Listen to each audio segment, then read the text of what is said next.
এবার দীর্ঘমেয়াদী চিন্তাভাবনা করি, যেটা আমরা আগে বলেছিলাম, আমাদের ক্যাপ্টেনকে মনোনীত করেছি এবং আগামী বিশ্বকাপ 2026-এর যে টি-20 বিশ্বকাপ মার্চে অনুষ্ঠিত হতে যাচ্ছে, সেই বিশ্বকাপকে সামনে রেখেই সেই পর্যন্ত লিটন কুমার দাসকে আমাদের জাতীয় দলের টি-20 দলের অধিনায়ক হিসাবে মনোনীত করা হয়েছে। পাশাপাশি আমরা যে সিরিজটা খেলতে যাচ্ছি, যেখানে ইউএই এবং পাকিস্তানে 7টা টি-20 ম্যাচ আছে, এই পার্টিকুলার এই সময়টুকুর জন্য শেখ মেহেদী তাকে ভাইস ক্যাপ্টেন হিসেবে মনোনয়ন দেওয়া হয়েছে। যে টি-20 স্কোয়াডটি আমি ঘোষণা করতে যাচ্ছি বাংলাদেশ জাতীয় ক্রিকেট দলের, তারা ইউএই এবং পাকিস্তান সফর করতে যাচ্ছে এবং সেই সফরকে সামনে রেখে আমরা 16 সদস্যের একটি দল ঘোষণা করছি। লিটন কুমার দাস ক্যাপ্টেন, তানজিদ হাসান, পারভেজ হোসেন ইমন, সুময় সরকার, নাজমুল হোসেন শান্ত,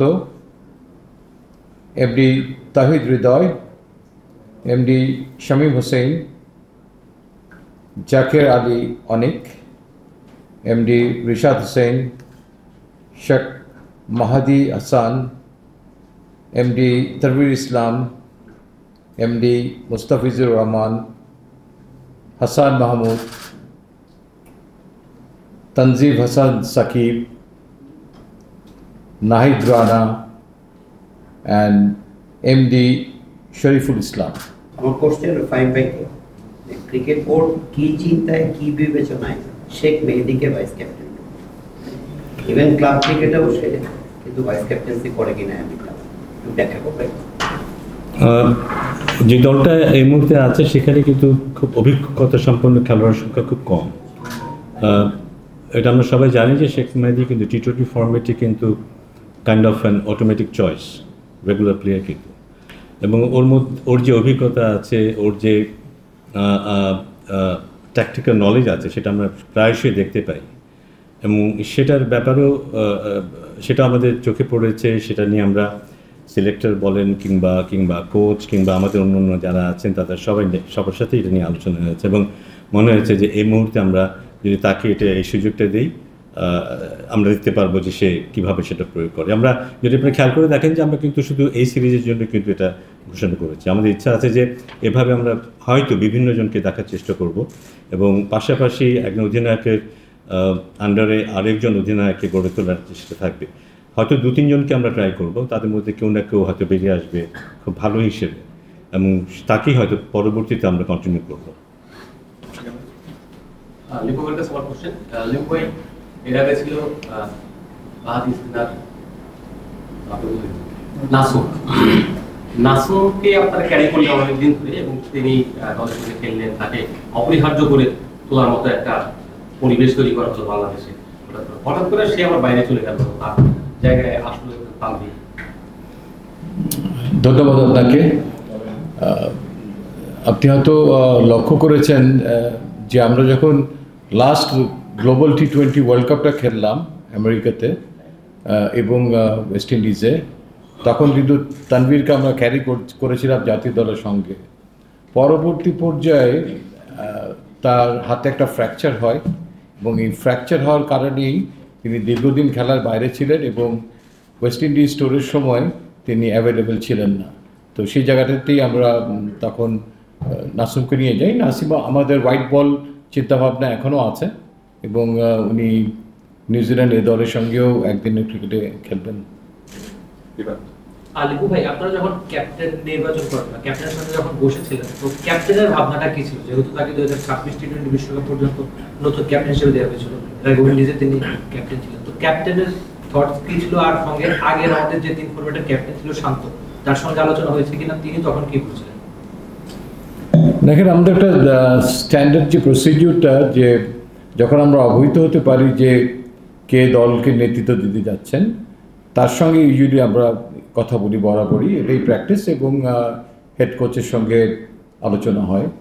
তো এই পরিপ্রেক্ষিতে আমি বলবো এবার একটু ব্যত্যয় ঘটেছে, বিকজ এই সিদ্ধান্তটা শেষ করার পর খুব বেশি হাতে আমাদের সময় ছিল না, তো কাজেই এই পরিকল্পনার পিছে নির্বাচক এবং কোচিং হেড কোচ তাদের একটা সংমিশ্রণ ছিল। এবং এই পরিপ্রেক্ষিতে একটু বলে নেওয়া ভালো যে এই বিশ্বকাপের আগে আমাদের এশিয়া কাপও আছে ক্যালেন্ডারে, দুটো বড় ইভেন্ট ধরতে পারেন আপনি। তো এবং এর মাঝে আমরা শ্রীলঙ্কাতেও T20 খেলবো, পাকিস্তানও বাংলাদেশ সফর করতে আসবে, ইন্ডিয়া বাংলাদেশ সফর করতে আসবে, সেখানেও T20 ম্যাচেস থাকবে, অ্যান্ড এশিয়া কাপ তো আছেই, তারপরে আরও সিরিজ আছে। তো আমরা কিছু পরীক্ষা নিরীক্ষা করতে পারবো। যে দলটা আমরা ঘোষণা করলাম, এখানে একটা টিম যেটা আছে সবাইকেই আমরা কিছু কিছু ম্যাচ আমরা অবশ্যই তারা পাবে, সো দ্যাট আগে যেমন ছিল হয়তো পারভেজ ইমন কাপতে দেখেন হয়তো অনেকগুলো সঙ্গে টিমের সঙ্গে আছে হয়তো খেলার সুযোগ পায়নি, এবার সেই জায়গায় নতুন কোচ এবং আমাদের যে চিন্তা ভাবনার মধ্যে আমরা যেন একটা সেরা পারফরমেন্স ইউনিট নিয়ে যেতে পারি, সেই চেষ্টাটা থাকবে। এবং লাইক টু লাইক যে সমস্ত খেলোয়াড় আছে তারা সবসময় অনুশীলনে থাকবে হোয়াইট বল ক্রিকেটের T20 এবং ওয়ানডের জন্য। ভাই Shanto Test world captain, T20 captaincy তিনি ছাড়তে চেয়েছেন বলে আমরা শুনছি, বোর্ড প্রেসিডেন্ট বলেছেন। আর T20 পারফরমেন্স যদি দেখি আসলে তিনি কি ডিজার্ভ করেন বা কখনো ডিজার্ভ করেন, ক্যাপ্টেন ছিলেন বলে কি তাকে বিবেচনা করা হচ্ছে, আর পারফরমেন্স আসলে গত বিপিএল সেখানে তিনি সুযোগও পাননি, লাস্ট সফরটাতে তিনি ছিলেন না ইন্ডিয়ান T20 পারফরমেন্স ওভারঅল কিংবা তার ব্যাটিং এর ধরন সবকিছু নিয়ে একটু প্রশ্ন বা সংশয়ের জায়গা আছে, একটু বলতেন যে তাকে। Thank you Roni. ডেফিনেটলি প্রশ্ন তো জাগতেই পারে, জাতীয় দল ঘোষণা করলে এক একজনের ভিউজ থাকবে এবং কিছু প্রশ্ন সেখানে মাথায় আসবেই। শান্ত আমাদের এক্স ক্যাপ্টেন ছিলেন, আপনি দেখেন টিমটার দিকে তাকিয়ে you need some experience as well. তো এখানে আমাদের উপরে এক সৌম্য আছে, 90-র কাছাকাছি ম্যাচ খেলেছেন, কিংবা লিটন দাস আছেন। এরপরে যদি আপনি তাকান তাহলে হয়তো দেখবেন যে সেখানে একটা বিস্তর ফারাক আছে, শান্ত হতে 50 হয়নি, 40-এর আশেপাশে তার ম্যাচ। তো কিছু experience you always need to carry with the team. এবং যে কথাটা আমরা বললাম যে ওখানে যারা হয়তো ওই জায়গার জন্য কন্টেস্ট করতে পারে, হয়তো সে অঙ্কন কিংবা উপরে নাইম শেখ, নিচের দিকেও আরও এক দুজন আছেন, তো অটোমেটিক্যালি তারা প্রসেসে আসবেন। এবং একটা বড় নাম এখন উচ্চারিত হয়নি, আমি শিওর আপনারা সে ব্যাপারে হয়তো নিশ্চয়ই প্রশ্ন করবেন এবং আমরাও আমাদের ভাবনাটা আপনাদের সঙ্গে শেয়ার করব। প্রাইমারি যে প্রশ্ন, লিটন দাসকে যে ক্যাপ্টেন করা হলো, আমরা ইমিডিয়েট ফার্স্ট ক্যাপ্টেনের ক্ষেত্রে দেখেছি যে নন পারফর্মিং ক্যাপ্টেন হলে অনেক রকম প্রবলেম হয়, সেইভাবে হয়তো টিমটাকে লিড করতে পারে কিনা বাইরে থেকে অনেক সমালোচনা হয়। লিটনের ফর্মটাও কিন্তু খুব ভালো নয়, ইন পার্টিকুলার T20 ফর্মেটে ধরলেন লাস্ট সিরিজটাতেও তিনি 3 ম্যাচে আমি যদি ভুল না করি 17 রান করেছেন, লাস্ট 24টা T20 ইনিংসে তার 50 নেই। এটা কি আপনাদের বিবেচনার মধ্যে ছিল কিনা এবং সেটাকে আপনারা আসলে কিভাবে তাকে এবং লং টার্মের ভাবনাটা জানতে চাইছি। এবং T20তে আপনারা যদি লং টার্ম করেন, ওয়ান ডে টু টেস্টের ক্ষেত্রে এরকম লং টার্ম ক্যাপ্টেন্সির জায়গাতে আপনারা যাবেন কিনা বা ঘোষণা দিয়ে করবেন। শেষের প্রশ্নটার উত্তরটা আগিয়ে দিই। হ্যাঁ, যাবো আমরা, এটা নিয়েও আজকেও আলোচনা হয়েছে বোর্ডে, এবং আমরা হয়তো খুব দ্রুতই 50 ওভার্স এবং টেস্ট ক্যাপ্টেনের ঘোষণাটা দেবো, কারণ আমার মনে হয় এটা খুব জরুরি, এই ভ্যাকুয়ামটা যেন না থাকে। কারণ আমরা হয়তো টেস্ট খেলবো আরও 2 মাস 2.5 মাস পরে, সিরিজের আগে হয়তো 1 সপ্তাহ আগে জানলেও হয়, কিন্তু আমার মনে হয় যে ক্যাপ্টেনের যেই দায়িত্ব থাকে দল তৈরি করা, সেটা শুধু ম্যাচের সময় না, পুরোটা সময় জুড়েই সেটা থাকে। সো আমরা যত বেশি সময় দেবো সেটা ক্যাপ্টেনের জন্য ভালো হবে। সো আমরা মনে হয় হয়তো খুব তাড়াতাড়ি টেস্ট এবং ওডিআই ক্যাপ্টেনের ঘোষণাটা আসবে বোর্ডের তরফ থেকে।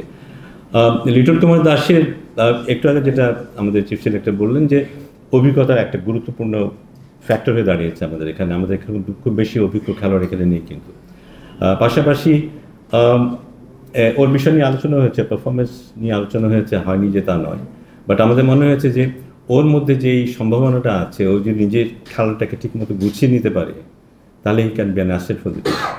ওর ক্যাপ্টেন্সি নিয়ে সবারই যথেষ্ট ইতিবাচক চিন্তাভাবনা আছে, কিন্তু সবারই, যারা খুব টেকনিক্যালি সাউন্ড তারাও বলে তার ক্যাপ্টেন্সির গুণের কথাটা বলে, কিন্তু ওর খেলাটার পাশাপাশি আমরা জানি যে তার পারফরমেন্সটা খুব জরুরি, ব্যাটিংয়ে বিশেষ করে। সেটা যদি আমরা একটু গুছিয়ে নিতে পারি তাহলে মনে হয় আমাদের এই দলটা ওখানে ও খুব ভালো একটা রোল প্লে করতে পারবে, দলের শক্তির একটা বড় জায়গা হয়ে দাঁড়াতে পারে নিপুণ কুমার দাস।